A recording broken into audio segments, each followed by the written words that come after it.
বাইরে হচ্ছে ঝমঝম করে বৃষ্টি। আর এই বৃষ্টির ওয়েদারে মনটা এমনিতেই চলে যায় গরম, গরম স্ন্যাক্স এর দিকে। তাই এই বৃষ্টির সন্ধ্যায় আজ বানাচ্ছি আমার favourite Kolkata style vegetable chop. আর এই স্ন্যাক্স এর পারফেক্ট ক্রিসপিনেস এর জন্য আমার চয়েস সবসময় একটাই, ডক্টরস চয়েস সয়াবিন অয়েল। কারণ ভালো স্ন্যাক্স শুধু রেসিপি দিয়ে নয়, শুরু হয় সঠিক চয়েস দিয়ে। তাই আমার রান্নাঘরে যেকোনো ভাজাভুজির জন্য প্রথম চয়েস ডক্টরস চয়েস। এবার ভেজিটেবল চপের জন্য একটা মশলা বানিয়ে নিচ্ছি। ধনে, জিরে, মৌরি, গোটা গরম মশলা হালকা করে ড্রাই রোস্ট করে গুঁড়ো করে নেব। তারপর চপের পুরের জন্য তেলের মধ্যে 5 ফোড়ন, আদা, কাঁচা লঙ্কা কুচি, গ্রেট করা গাজর আর বিট দিয়ে হালকা নেড়ে চেড়ে স্বাদ মতো নুন, একটু হলুদ গুঁড়ো, একটু লঙ্কার গুঁড়ো, স্বাদ মতো চিনি আর সেদ্ধ করে ম্যাশ করে নেওয়া আলু দিয়ে ভালো করে সবকিছুকে মিশিয়ে নেব। এবার চপের জন্য বানানো ভাজা মশলাটা দিয়ে দেব আর দিয়ে দেব ধনেপাতা কুচি আর ভাজা বাদাম। এবার পুরটা রেডি হয়ে গেলে ঠান্ডা করে চপগুলোকে গড়ে নেব পছন্দ মতো যেকোনো শেপে। তারপর চপগুলোকে শুকনো ময়দা একবার কোট করে কর্নফ্লাওয়ার আর ময়দা স্লারিতে ডিপ করে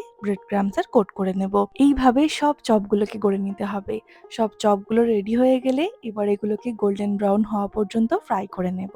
তেলটা ভালো করে গরম করে নিয়ে মিডিয়াম আঁচে এগুলোকে ফ্রাই করতে হবে। দেখো তো, এরকম গরম গরম ভেজিটেবল চপ দেখে কার না খেতে ইচ্ছা করবে। এক প্লেট ভেজিটেবল চপ, সাথে স্যালাড, কাসুন্দি আর জানালার বাইরে বৃষ্টি দেখা, এর থেকে সুন্দর সন্ধ্যা আর কি হতে পারে। তাই এই মনসুনে নিজের প্রিয় মানুষের জন্য বানিয়ে ফেলো গরম গরম কলকাতা স্টাইল ভেজিটেবল চপ। কারণ বৃষ্টির দিনে মন চায় যেমন কমফর্ট ফুড, তেমনই রান্নাঘরে আমার মনের চয়েস সবসময় একটাই, দিল কি চয়েস, ডক্টরস চয়েস।